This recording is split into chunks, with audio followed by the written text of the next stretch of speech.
নমস্কার। আর আজকে দেখাবো যারা অনেকদিন ধরে সস্তা প্রপার্টি খুঁজছেন, মানে খুবই কম দামের মধ্যে খুঁজছেন, কিন্তু বারাসাতের এদিকটায় খুঁজছেন। প্রায় সত্যি কথা বলতে কি, বারাসাতের যে এরিয়া আছে সেই এরিয়ার মধ্যে তো এখন আপাতত ময়নাহাটের ভিতরে অথবা ময়নাহাটের ফরেস্ট অফিস বা খিলকাপুর পর্যন্ত আপনি চলে যাবেন, মোটামুটি 2-3 কিলোমিটার, ময়নাহাট থেকেও 2 কিলোমিটার চলে যাবেন।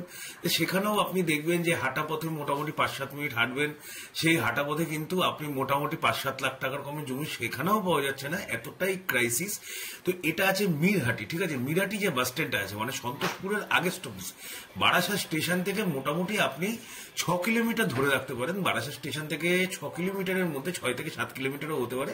7 কিলোমিটারে আপনি ধরে চলুন, সন্তোষপুরের আগে স্টপেজ, সন্তোষপুর থেকে মাত্র 1 কিলোমিটার। হ্যাঁ, বাস পেয়ে যাবেন আপনি, চাপাডালি মোড় থেকে বাস পেয়ে যাবেন, একদম মিরাটি যেখানে নামবেন তার কিন্তু পাশেই এই জমিগুলো প্লটিং করে বিক্রি হচ্ছে। মেন রোড থেকে মাত্র 10 মিনিট আপনি হাঁটবেন। বাড়িঘর দুয়ার একটু দূরে আছে, অথবা পাশেও একটা দুটো বাড়িঘর দুয়ার হয়েছে, অথবা দূরে দেখতে পাচ্ছেন যে প্লটিং অলরেডি আরম্ভ হয়েছে, পাঁচিল দিয়ে ঘেরা হচ্ছে।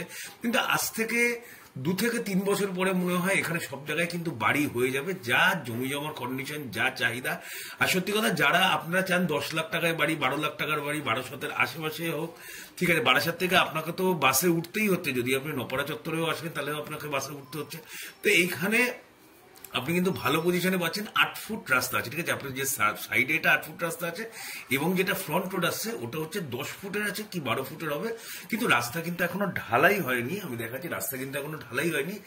তো কিন্তু ঢালাই কিন্তু আস্তে আস্তে সবই রাস্তা, আপনারা যখন বাড়ি করবেন আস্তে আস্তে ঢালাই হবে, সব জায়গাতেই ঢালাই হবে। আর এটা যেটা আছে এটা কিন্তু পটল ক্ষেত আছে। আর আপনি দেখুন যে কালকে বৃষ্টি হয়েছে, কিন্তু একটুও কিন্তু জল জমেনি। এগুলো কিন্তু নিচু মাঠের জমি না, এগুলো কিন্তু সবই উঁচু জমি, মানে আপনার যে এক্সট্রা মাটি ফিলিং করার ব্যাপার, তো সেরকম কিন্তু বিশাল কোনো মাটি ফিলিং করার ব্যাপার নেই।